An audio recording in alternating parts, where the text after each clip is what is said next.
the market's going to force an unwinding. It's going to come a time when nobody's left to buy U.S. government bonds. And Jim, I know that you see more pain in the financial sector. We've had a number of executives, Jim, speaking in the last week, and they've been invoking Christianity to defend the banking system. We've had executives from Goldman Sachs and Lazard International. And last night, Jim, we had the chief executive of Barclays saying profit is not satanic. Should we be invoking religion, Jim, to defend the banking system?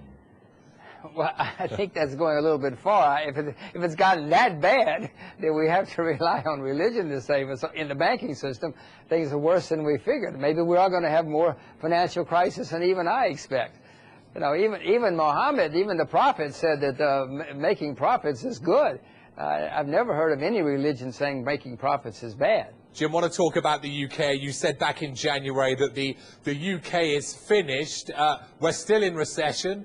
Many countries, as you know, are pulling out of recession. Are we still finished?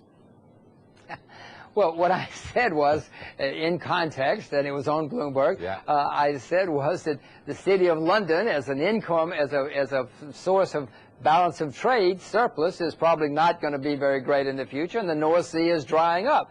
So in that sense, the balance of trade surplus that the UK had for a while is finished, and therefore the currency is going to be in serious trouble, and the UK is going to have problems down the road. You, too, have added gigantic amounts of debt. It's staggering how much debt the UK and the US have added in the last 2 years. The pound's had a bad run. Might that run continue, Jim? I mean, has the pound got further to fall? What do you think?